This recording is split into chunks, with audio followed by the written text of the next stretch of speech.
Bonsoir à toutes et à tous, bienvenue sur ma chaîne Sylvestre Goodwill pour la troisième méthode de consolidation, la mise en équivalence. Le principe est le suivant. Cette méthode s'applique en présence d'une influence notable. Elle consiste à substituer à la valeur historique comptable, à savoir le coût d'acquisition des titres de participation, la valeur de la quote-part des capitaux propres de la mère sur la filiale. Prenons l'exemple suivant. Bilan de A, bilan de B. A détient 30% des actions B acquises à la création de cette société. B a émis uniquement des actions ordinaires représentatives de son capital social. Donc vous voyez que le coût d'acquisition des actions B par A s'élève à 1500. On peut vérifier que ces 1500 correspondent à 30% du capital social originel. Je prends pour hypothèse que ce capital social n'a pas bougé depuis la fondation. Donc nous avons 5000 fois 30%, ce qui nous fait bien 1500. Bien. La valeur de la société B, par rapport aux autres exemples, n'a pas été modifiée. Enfin, quand je dis les autres exemples, exemple de l'intégration globale et de l'intégration proportionnelle sur les vidéos précédentes. Cette société B vaut toujours 6000 de capital plus 1000 de réserve et 100 de résultat, 6100. Si vous préférez, l'actif 6900 moins les dettes de 800. On va calculer le gain, voire la perte, depuis l'acquisition, qui correspond à la différence entre le droit de la mère dans la valeur aujourd'hui, fin N, et le coût d'acquisition qu'elle a payé initialement il y a 10 ans, dans mon exemple. Donc c'est égal au pourcentage d'intérêt de la mère multiplié par les CP fin N de la filiale, moins le coût d'acquisition des titres de participation. Le pourcentage d'intérêt de la mère s'élève à 30%, les CP fin N de la filiale sont de 6100 et le coût d'acquisition des titres de participation est de 1500. Donc nous appliquons 30% sur 6100 la valeur de la filiale, ce qui nous donne un droit de 1830, moins le coût d'acquisition de 1500. Donc la mère a gagné depuis 10 ans 330. À décomposer en réserve consolidée, 30% des réserves générées depuis l'origine par la filiale, donc 30% des 1300, et 30% du résultat de l'exercice comptable, 30% x 100, donc 30. Bien, maintenant nous allons passer les écritures au journal de consolidation chez la mère. Donc il y a une reprise des comptes de A uniquement. Donc nous faisons un copier-coller de l'existant du bilan de A dans une écriture de consolidation.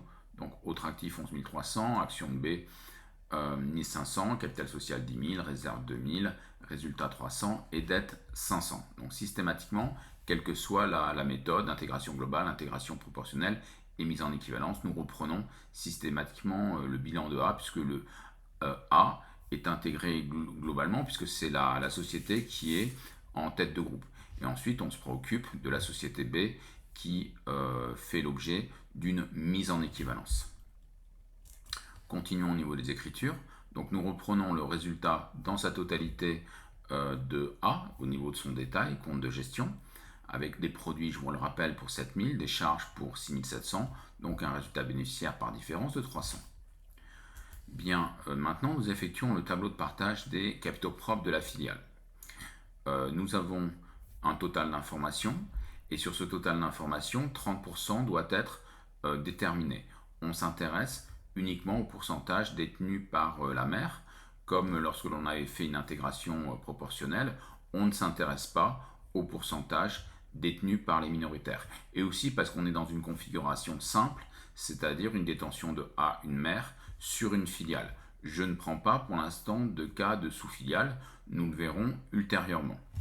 Donc là, nous positionnons le capital des réserves 5000 et 1000 de la filiale, total des capitaux propres hors résultat 6000.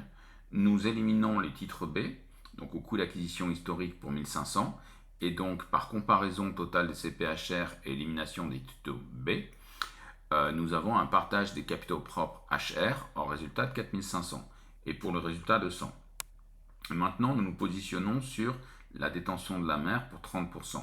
30% du capital, donc des 5000, 1500, 30% des réserves, donc de 1300, donc un total de 1500 plus 300, 1800 de CPHR qui reviennent à la mère. Ensuite, sur les 100% de l'information en termes de coût d'acquisition 1500, ce coût d'acquisition a été constaté par la mère sur la filiale. Donc nous repositionnons ces 1500 de 100% d'information dans la colonne détention mère à 30%, donc 1500. Par conséquent, la mère a droit à 1800 avant le résultat, moins 1500 le coût d'acquisition. Donc elle gagne 300 jusqu'au début de l'exercice comptable de consolidation. Donc cela alimente les réserves consolidées. Et le résultat de l'année de consolidation est de 100. Il y en a 30% en faveur de la mère, donc 30. Donc là, nous avons bien retrouvé 300 et 30, 330, si vous préférez la différence entre les 1830 et les 1500 précédemment déterminés. Maintenant, nous allons effectuer l'écriture dite de partage des capitaux propres en MEG. Donc faites bien attention, quand on vous demande de partager des capitaux propres pour une société qui est mise en équivalence, on peut avoir le mauvais réflexe de se dire « Ah bien, on va annuler des comptes de capitaux propres ». Absolument pas, parce que les comptes de capitaux propres n'ont pas été repris, n'ont pas fait l'objet d'un copier-coller au journal de consolidation précédemment par la mère sur la filiale. Donc ce que nous allons faire, c'est ajuster le poste d'immobilisation financière, c'est-à-dire que le poste titre de participation est remplacé par titre B mise en équivalence. La différence consiste en le gain ou la perte depuis l'acquisition. Il s'avère que dans l'exemple, c'est un gain. Donc nous voyons que depuis l'acquisition, nous avons un gain de 300 plus 30, donc 330. Par conséquent, les titres B mis en équivalence s'élèvent à 1500 le coût d'acquisition, plus le gain décomposé en gain en réserve et gain en résultat, 300 et 30, donc plus 330, 1830. Nous soldons le poste titre de participation pour 1500 et nous alimentons les réserves consolidées, donc c'est les réserves qui reviennent à la mère sur la filiale, le résultat consolidé, résultat qui revient à la mère sur la filiale, pour 30. C'est l'écriture de mise en équivalence des titres B, encore dite écriture de partage des capitaux propres de la société en MEG, mise en équivalence. Maintenant, nous effectuons l'écriture de comptes de gestion. Alors, comme nous n'avons pas pris en amont le détail des comptes de produits et des comptes de charges, eh bien, on indique tout simplement si on est en situation de résultat bénéficiaire, un produit net, en situation de résultat déficitaire, une charge nette. Donc ici, il s'agit d'un produit net que l'on va intituler code-part de résultat de société mise en équivalence. Donc si vous vouliez un compte, ce sera un compte 7. Et puis en contrepartie, on a le compte de résultat qui fonctionne en sens inverse, donc au débit, lorsqu'il est bénéficiaire en compte de gestion pour 30. Voilà. Maintenant, comme d'habitude, nous homogénéisons l'information des réserves et du résultat de A qui viennent alimenter les réserves consolidées et les résultats consolidés en écriture de bilan et en écriture de gestion, compte de gestion, également une homogénéisation. Donc le résultat de A qui était bénéficiaire indiqué en compte de gestion au débit, nous le soldons, nous le passons au crédit et en contrepartie, nous alimentons le poste résultat consolidé au débit, donc en positif pour 300. Voilà.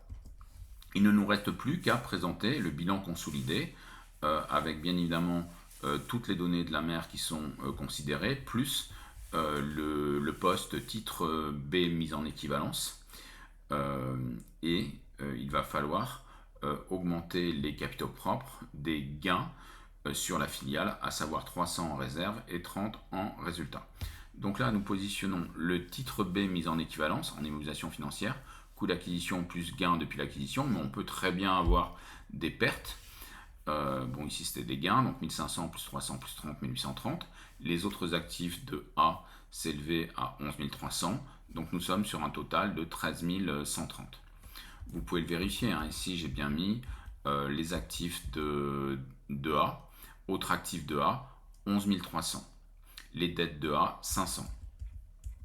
Donc là, nous positionnons les dettes de A pour 500 en bas de bilan, passif. Ensuite, nous avons les capitaux propres d'ensemble, que l'on peut aussi appeler capitaux propres consolidés. Ce sont les capitaux propres part du groupe, part de la mère, composés du capital de la mère pour 10 000, les réserves consolidées en propre de la mère de 2 000, plus ce qu'elle a gagné sur B, 300, donc 2 300. Le résultat consolidé, le résultat de la mère, plus ce qu'elle a gagné sur la filiale 30, donc 330. Donc nous avons un total de capitaux propres qui correspond aussi aux capitaux propres part du groupe, représenté par la mère. donc de 10 000 plus 2300, plus 330, donc ce qui nous fait bien 12 630. Plus nous rajoutons les dettes pour avoir le total de bilan, 13 130 au niveau passif et au niveau actif, le même total de bilan. Voilà. J'espère que cette vidéo vous a permis de bien assimiler la méthode de la mise en équivalence, et je vous dis à bientôt sur ma chaîne Sylvestre Goodwill. Portez-vous bien. Goodwill à toutes et à tous. Bye bye. À bientôt. Merci.